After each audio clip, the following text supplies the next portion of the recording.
What is dyslexia? According to Mayo Clinic, a learning disorder characterized by difficulty reading.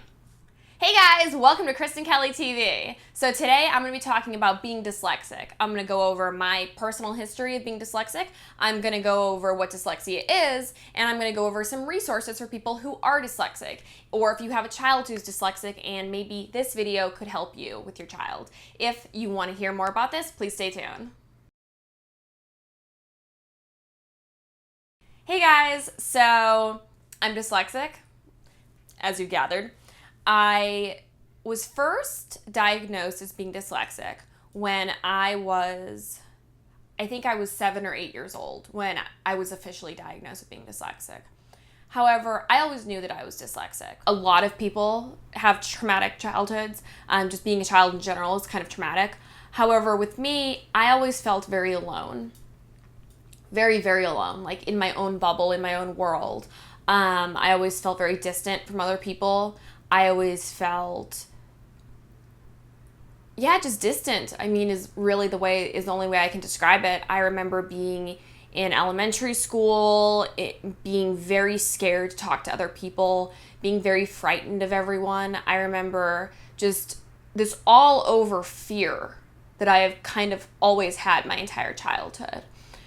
So when I started in school, let's say kindergarten, I always remember being very different from the other children. You know, it's weird because I really am not I'm a very outspoken person. Like, I am not an introvert by any means. However, when I was a child, I would have to say that I was. But I mainly was because I was scared of other people. And I think that has a lot to do with my parents not giving me a sister and my parents not really letting me play with other children.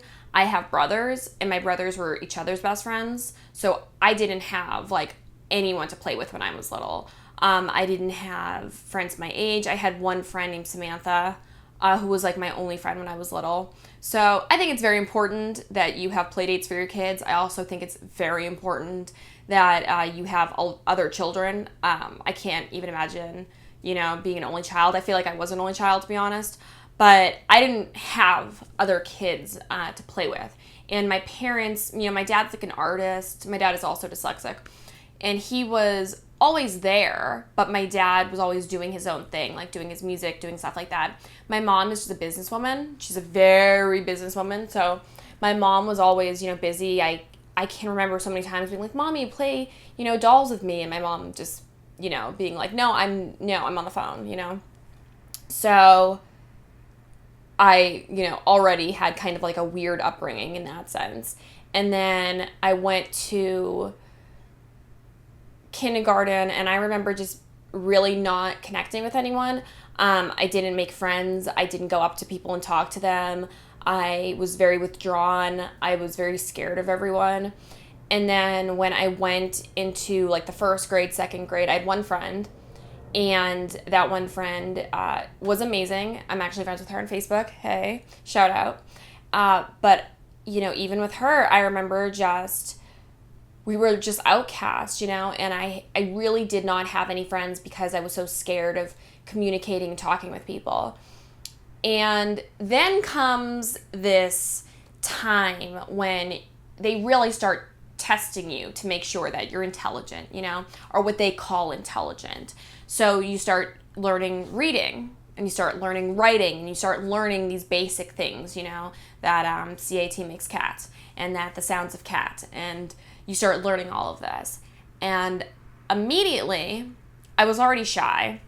I was already scared. It was very clear that I couldn't do the things that other kids could do. I couldn't read. I couldn't write. I was very confused. I think that the main thing of all of this is I was confused. Everything was confusing. I was confused by Oregon Trail, the computer game, or Oregon Trails, I don't know. I was confused by that. I was confused by everything. So I was this very small child who couldn't really talk to her parents because they were these adults that didn't really understand. And I couldn't really talk to my teachers because my teachers were really mentally abusive, because a lot of teachers in public schools are, especially towards students that aren't getting it, because that reflects badly on them. I was very confused. I was confused of why in a class of 30 people, I was the only one who couldn't read. I was very confused of why in a class of 30 people, I was the only one who wasn't asked to read out of the book. I was very confused by everything. So this child, who already was very scared of other people, was now very confused of why she wasn't like other people. I remember always having, oh, my mic's still there, this sense of differentness, this sense of being an alien, this sense of everyone else was able to do these very basic things, and I was very different than them. Even to the point of everyone in my class was white. I went to a very white school in a very white town in a very white part of Massachusetts. Very white. No black people, no Hispanic people, no people of color. And one day we had this thing where it was, one of those little class papers you'll do, and it was like 1 + 1 = 2. So, you do your little questions, and then there were these swimmers that were swimming on the top of the page. And I'm not sure exactly who had asked the teacher. It could have been me, it could have been one of my friends, I don't know. But somebody was like, oh, can we color in the page after we're done with our work? And the teacher was like, oh yes, everyone color in your page. So everyone colors in their page, they color the water, they color the swimmers, they color, everything. And she calls me up and she says, Kristen, why did you draw the swimmers like this? And I said, I don't know what you mean, because I was already very confused and very scared. So I was like, I don't know what you mean. What do you mean draw the swimmers? Like, what you said we could color them in, because this teacher was also like an extremely mean human being. Like, I'm not even sure how this person was a teacher, because she was so frightening. And she said, well, you colored in each of the swimmers a different color. This one's black, this one's brown, this one's white, this one's, this one has a more yellow. I colored them all as different people, because people are different colors. And my teacher looked at me like she could just not believe that me, the stupidest person in this class, somebody that I'm pretty sure she thought was mentally handicapped, realized, it being 8 years old, that there were people of different colors in this world. So the teacher pulls it up and does this huge speech in front of the class about how, about how I colored in all the people different colors, and of all 30 people in the class, I was the only person who colored the people different colors, and, about how there are people of different colors in the world, and we should all, be, embracing of people of different colors. Just gave this whole speech, because this lady was a cracker, and I'm sure that she was racist as hell. And I'm sure that entire time I was there, we never had a black doll, we never had a brown doll, we never had a yellow doll, we probably only had white dolls. I'm sure everything we did in that class was probably just white. So this lady does this whole speech about, how amazing I am because I, draw the people of different colors, and puts it on the board.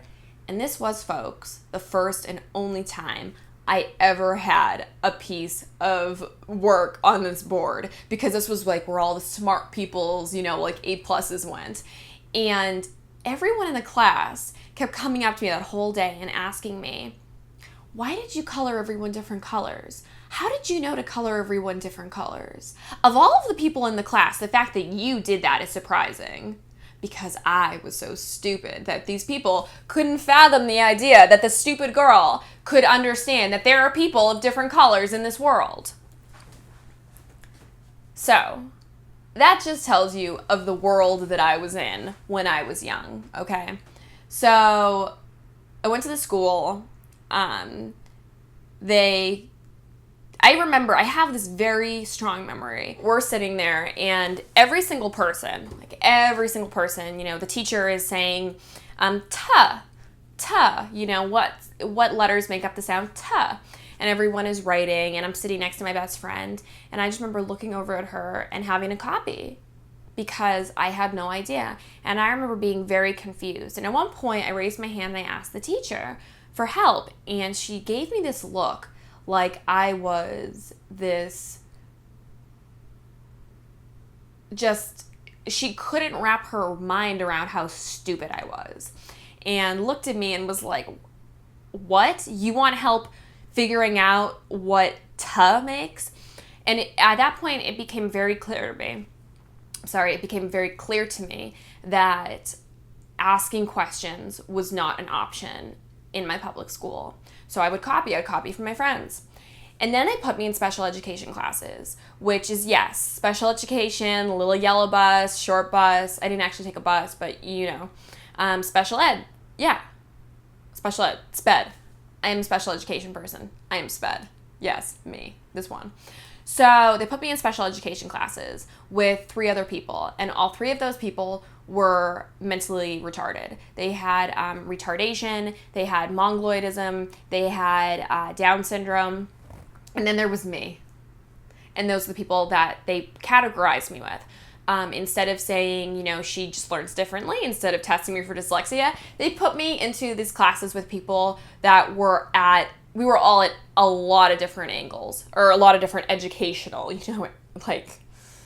tiers. My teacher was very abusive that I had in special education, very, very mentally abusive towards me. She would scream, she would yell, she would only let me have 1 book at a time. And note that dyslexic people are artists. We are artists. We are so unbelievably intelligent that the fact that someone as smart and as special and as amazing as me had to sit there in the corner with 1 book and be screamed at by this teacher is repulsive. It's absolutely repulsive. The thought of this woman, just the horrible things she would say to me and just belittle me and degrade me, it's disgusting. Absolutely disgusting. I would say her name, but I'm sure she's dead now because she was very old. So I had this horrible teacher, horrible experience. They would pull me out of class. So you'd go to your regular classes, and then they would pull you out of your class for a few classes each day. Those were your special education classes, they marketed it as it was tutoring, but it really wasn't tutoring. It was nothing. I didn't learn anything. I was mentally abused by these horrible teachers, and then they would send you back to class. Like they had magically done something to the retard, we took this little retarded girl and we gave her a book and screamed at her for 2 hours, and now she can read. So then I would go back to my class, and it was very embarrassing being pulled out of classes, and it was very embarrassing being pulled into classes, and I still think that I suffer from post-traumatic stress from this because it was so embarrassing at such a young age when I was trying to develop. And I believe that this made me more afraid of people. As we talked about earlier, I was this very afraid girl. This made me even more afraid. So I would do that, and my absolute goal was I needed to get out of these classes. So I would ask this teacher if I could have, we would do math tests. And I would say, could I have a copy of the math test before so that I could practice? Because they weren't giving me the special treatment I needed, and I knew that I needed more. So I would get the paper and I would get it copied and I would bring it home. And my mom was actually a special education teacher when she was a teacher when she was younger. She wasn't teaching at that point when I'd come into the picture. So my mom would help me, and we would, work. I would go to school all day, and then I would come home and I would work all night. I would work. I would have cue cards and I would practice and I would do everything I could because I knew that I was smarter than these other kids. And I knew that I just was learning differently, and I knew I wasn't stupid. So I would practice and practice and practice. My parents had a copy machine, and I would make 20, 30 copies, and I would just practice and practice and practice. And then when the test would come, I would do the test and I would get an A. And I remember I was so proud. And there was this boy, his name was Luke, and he was a complete piece of shit. And I was so proud of myself. And the teacher handed me my A, and I just stood there. And then he walked by me and looked at it, and he said, "Oh, well, that's because you're a retard. They let you, or that's because you're a retard. They gave you that A." It's just everyone was against me and my dyslexia and my learning difference and my abilities. I was teased all the time. I just always felt like an outsider, always. There's just, not having a sister, not really having anyone to talk to, not having anyone on your side is horrible. And for anyone who is dyslexic out there, I completely feel you in this. Not even dyslexic, if you're just different in some way than other people. Also, if you have a child who's dyslexic, it's very important that you show them a lot of understanding, respect, and that you are united in helping them, because I really truly felt like I had no one that was helping me. And I remember when they said that they were going to test me for being dyslexic, I remember my mom crying. I remember my mom crying and crying and crying. I remember my mother having an emotional breakdown because she could not believe that she had made this child who was dyslexic, because being dyslexic to her was this horrible thing that I would always be different. And her crying really affected me because it made me feel like I was less than everyone else. Like I was something to be ashamed of. Like I was just this stupid retard who she had to take care of for the rest of her life because I was so fucking stupid. And that's what it made me feel like when my mom cried. So if you're a parent of someone who could be dyslexic or could be different in any way, crying is not the option or the answer. Making them feel like they did something wrong is not the answer. Also,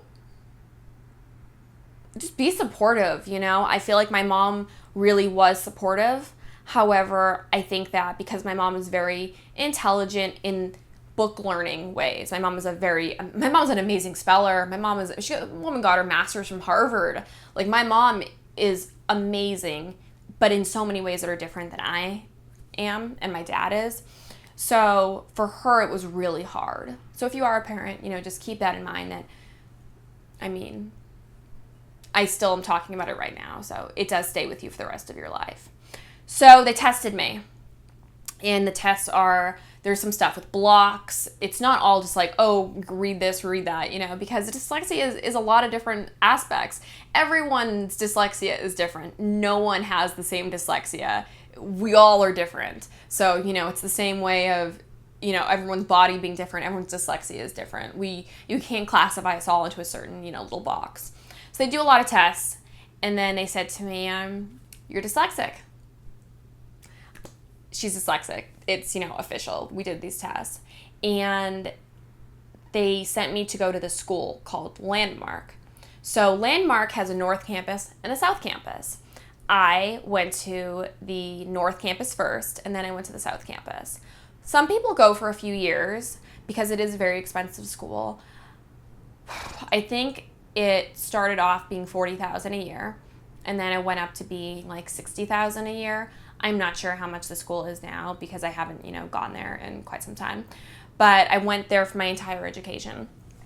So Landmark is specialized for people with learning disabilities or learning differences, people that are dyslexic, people that have ADHD, people that fall into a certain category. When you're dyslexic, you have very high intelligence, so you have to have above average intelligence to go to the school. So it's not like a school for stupid people. It's not a school for, rejects from society. It's a school for people who are dyslexic, who have above average intelligence, who are not doing well in traditional schooling.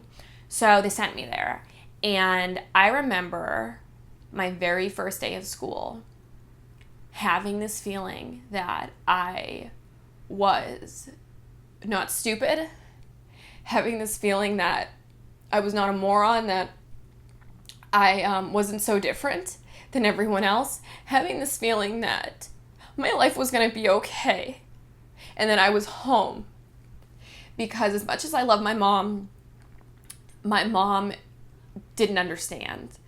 And as much as I loved my one friend that I had when I was, in like first to second grade, that friend didn't understand. One time she was helping me play Oregon Trails because I didn't know how to do it. I was so confused. And everybody in the class had stacks of these, like after you finish a level, you print out the certificate saying you finished that level. And everyone had them, and I didn't have one. And she signed my name and then gave it to me and said, like, oh, look, I got you one because, you haven't done it. And then I was like, why would you do that? Like, I'm gonna, do it myself. And she was like, well, I mean, you're just, like, not smart enough to. And when she said that, I remember bursting into tears, because even at that age, even being like in the first or second grade, I knew that I was smart. I knew that I just was smart in a different way. So when I went to Landmark, I remember it just changing everything. I went from being this very scared girl, this very confused girl, this very abused girl. I went from being this girl who really did not know her self-worth and was constantly the person that other people talked about, oh, there's Kristen, she's not smart. Oh, that's my sister, she's a retard. Oh, why can't you read? Why can't you do this? To having this community of people that said, you're dyslexic, I'm dyslexic too. Oh, you can't really read that well? That's cool, I can't either. Oh, you can't spell? I can't spell anything. To being around people who it was okay, it was okay that I was dyslexic. And it was okay that I was different than other people my whole life. It was okay that I wasn't, it was okay that I wasn't allowed to be in the plays when I was younger, because I loved acting so much. I loved acting. I would get up and I would act, in front of my TV all the time, and I wanted to be an actress. And I remember being in the first and second grade and so badly wanting to get up and they would have these little plays and I wanted to be in them. And they would never let me because I couldn't read and I was too stupid, and I was never allowed to be in those plays.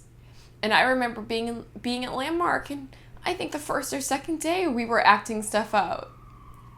I just remember thinking, like, how unbelievably happy I was that I had found this place, that I had found somewhere where I wasn't an outcast anymore. And they also had an amazing, chef who made the food, and I remember having chocolate cake my first day. And I was always, like a sad kid. I was always sad, and I was always scared, and I was always confused. And I remember that first day going home, and I think my brother asked me, like, oh, so how was it? And I was like, I had chocolate cake, and we played games, and I made so many friends. And I just remember not being confused anymore, because I knew that I was okay, and I knew that I was going to be okay. And then I went to Landmark for all of my North Campus, which overall, the teachers, the classes are small. You have 8 people in a class. You have a tutorial each day, which is just you and a teacher one-on-one. And, it took a long time. It took a long time for reading to click. It took a long time for spelling to click. It took a long time for math to click. Am I ever going to be an amazing speller? No. Am I ever going to be an amazing reader? No. Am I ever going to be a mathematician? No. Do I have enough skills to get by? I do. And when it comes down to it, that's really all that I needed. I couldn't read till I was 10. I mean, I could say I could read some words, but I could not fluently read till I was 10 years old. I still am a horrible speller. I mean, I can read and I can spell, but sometimes some words do take me longer. That's true. Am I ashamed by that? No, not at all. I'm not ashamed. I think that a lot of dyslexic people, we do feel ashamed. We feel ashamed when we can't read like other people. We feel ashamed when we can't spell like other people. We feel ashamed when words are confused and letters are confused and our wires are mixed up and we don't understand. We feel ashamed. It's a shaming, that's not really a word, but it is a shameful feeling to feel that you can't read.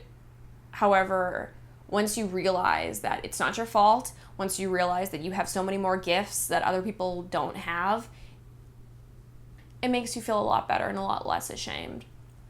One of the studies that I will link in the bio, because I'm going to link a bunch of YouTube videos, it has this whole conference, and this guy talks about how when you are dyslexic, how ashamed you feel. So I want to let you know that don't feel ashamed, because you are an amazing person just the way you are. Okay, so I went to Landmark for all of my,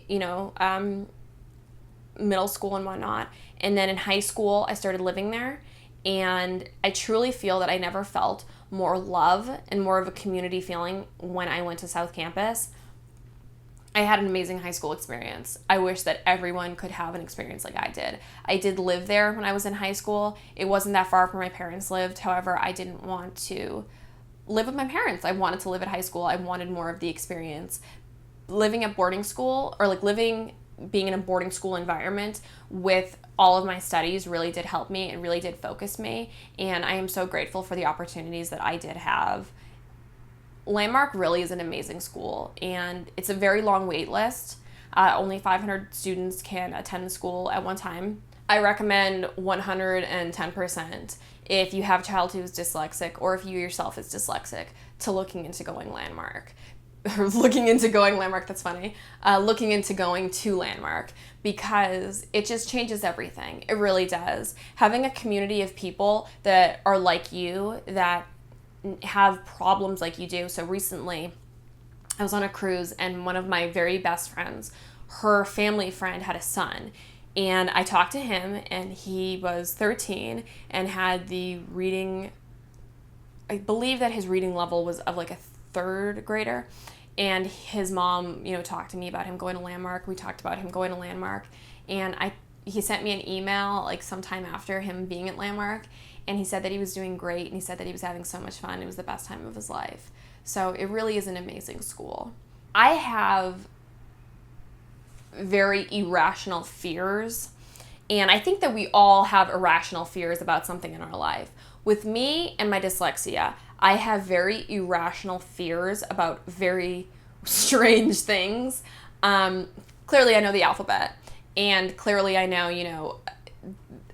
it's just, okay, this is going to sound so stupid to so many people, but I know the alphabet clearly. When you go, sometimes, when you go to vote or you go to register somewhere, they'll say like, oh, A to D last names go here. And, D to, they have like different sections of where you register.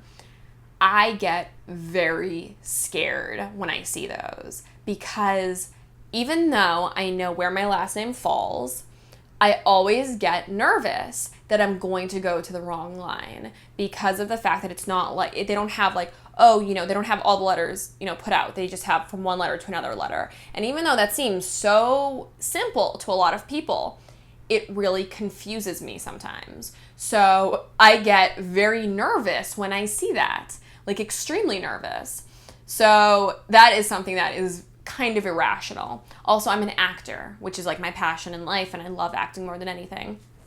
Normally with acting, you get your sides and you get to read them before you go and before you perform in front of someone. So that's not an issue. I do have a very big fear of going to an audition and them not giving me time to look over the script beforehand, and them just handing it to me and me not knowing a word and me being very confused. I get very nervous about that. I get very nervous about public reading. I am not somebody who wants to read in public. If you want me to read in public, you find someone else, because that's not something I want to do.